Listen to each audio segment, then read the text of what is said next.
Всем привет! Вы на канале Ремгар. Сегодня я делаю отзыв о автомобиле Lada Granta после 4 лет эксплуатации. Ну, если быть точным, где-то 4 года и 4 месяца. Итак, значит, автомобиль Lada Granta с автоматической коробкой передач,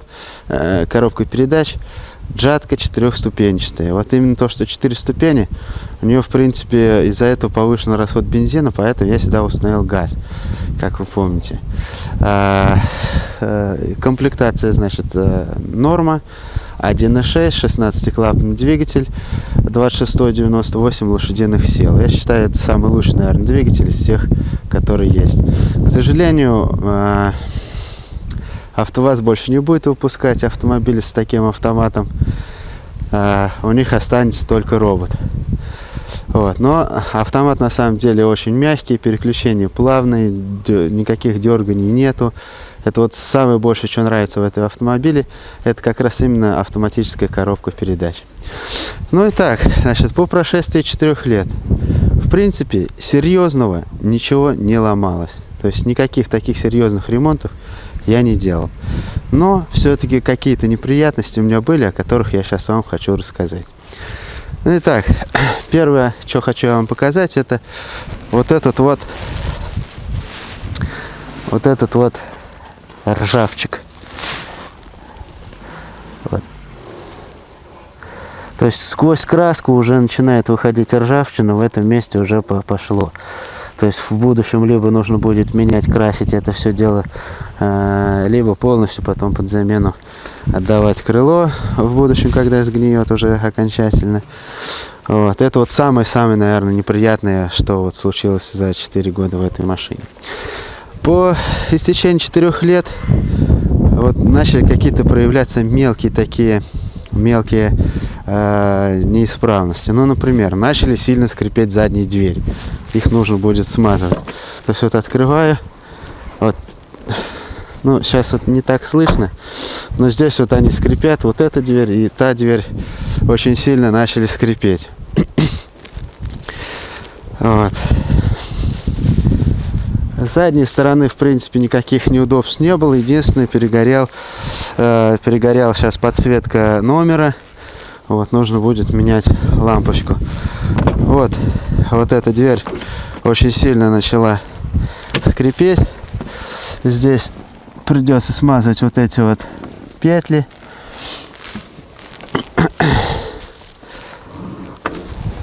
Вот так. Дальше. Значит, отлетела вот эта вот резинка. Как бы мелкая такая вроде неприятность, но вот она почему-то отлетела и доставляет неудобства. Нужно будет подклеить здесь вот ее, или поменять полностью новую, или установить, подклеить ее как-то, чтобы она не вылетала. Так приносит небольшое неудобство. Итак, заглянем под капот. Заглянем под капот. В принципе, сейчас я вам расскажу все, что у меня тут ломалось.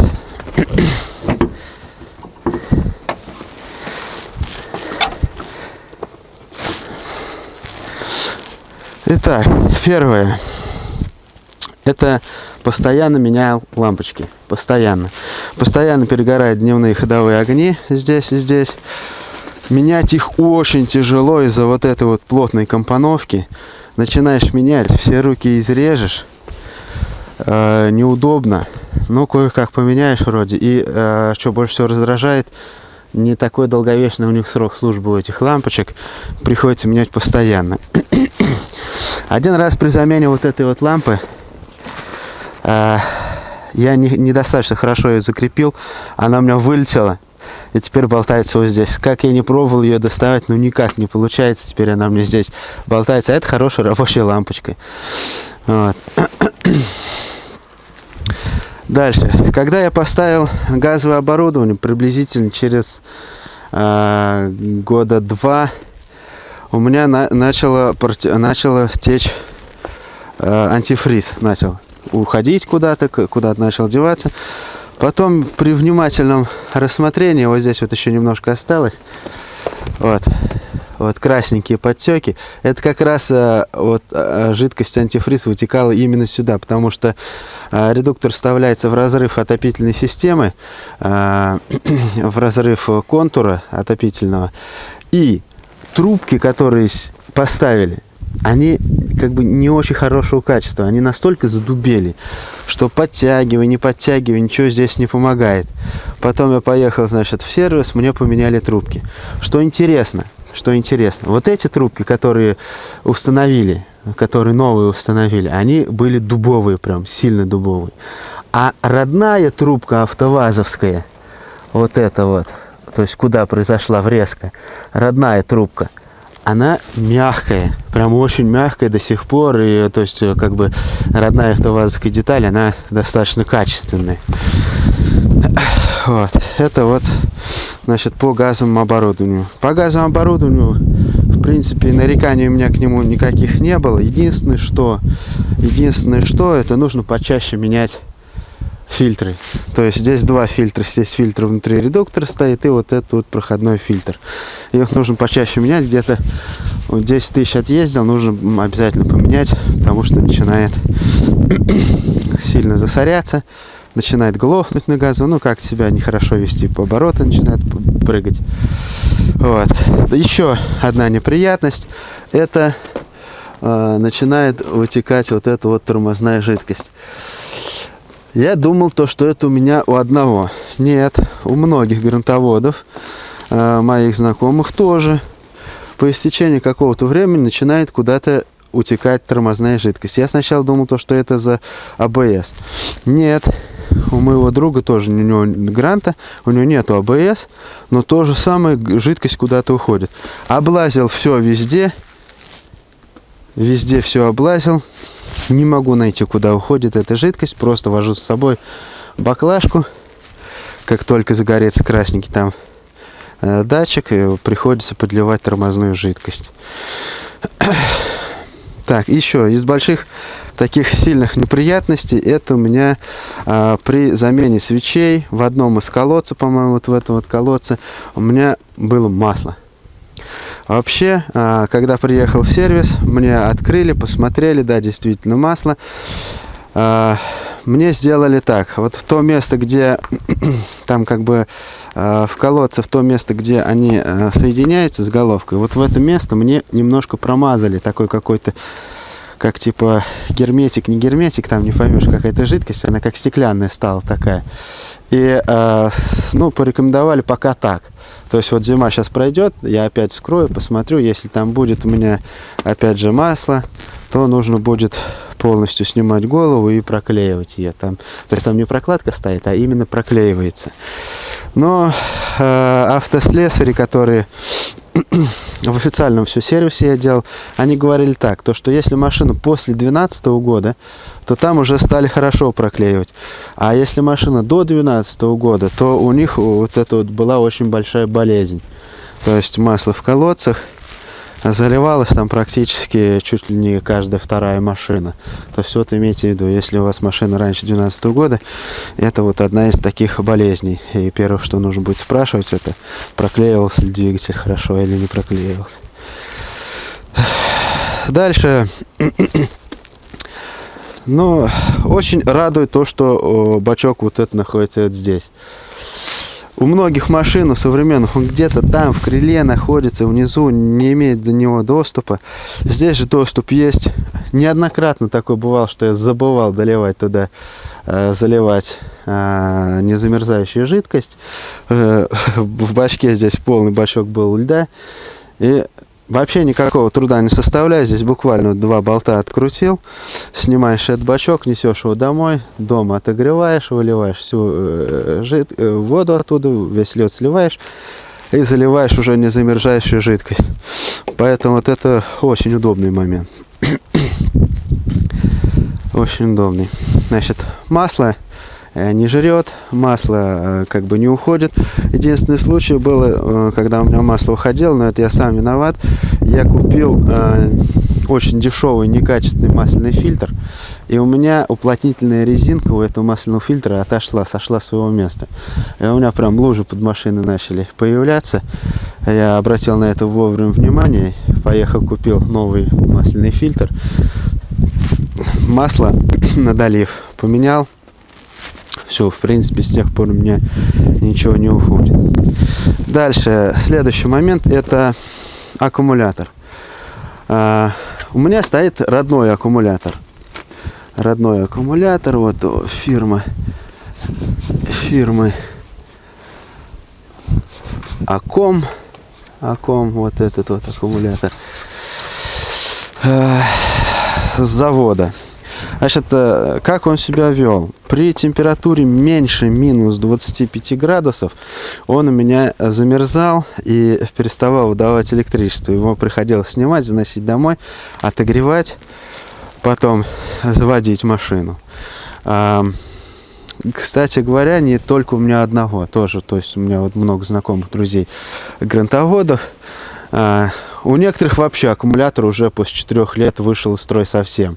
Он уже совсем не держит у них. Ну, не знаю, у меня все нормально вроде держит. Единственное, что при минус 25 он себя вот начинает достаточно плохо вести. Ну, это тоже, кстати, еще зависит от того, насколько он заряжен у вас. То есть, если он сильно заряжен, аккумулятор, он больше мороза не боится. Если он разряжен, разряжаться он может там... сигнализация стоит, некоторые забывают выключать там видеорегистратор, какие-то вот только потребляющие такие элементы, например, там магнитола может потреблять, часы там вот это и так далее, какая-то бортовая электроника. И если машина долго достаточно стоит, не заводится, не ездит, аккумулятор постепенно разряжается. То есть нужно либо заводить и ездить, либо подзаряжать аккумулятор, в общем, смотреть, чтобы плотность была достаточно высокой, чтобы он не замерзал в морозы. Так, ну что, менял фильтры, то есть здесь воздушный фильтр менял, салонный воздушный фильтр менял. Это уж, как говорится, расходники, их нужно менять обязательно, без этого, собственно говоря, никак. Ну, собственно, вот по внутрикапотному пространству, наверное, все. Таких крупных каких-то, вот еще раз повторюсь, неприятностей у меня не было.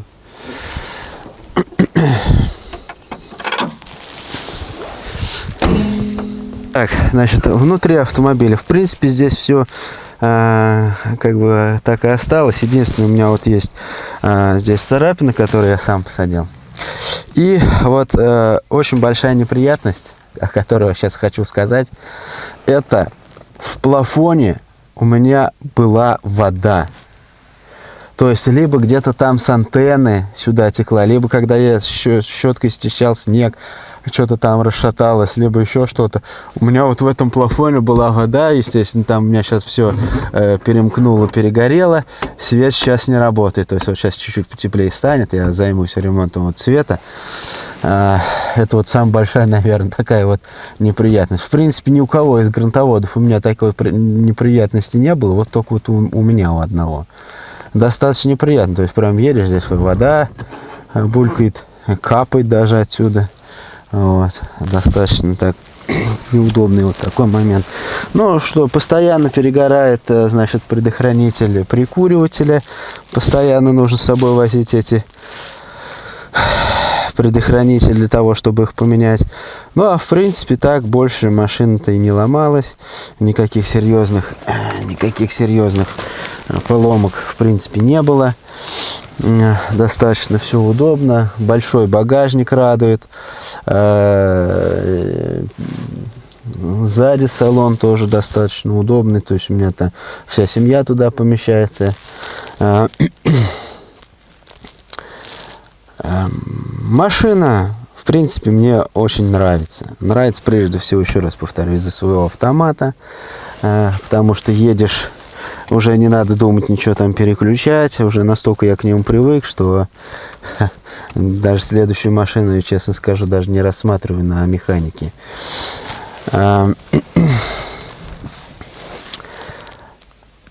Машина ездит.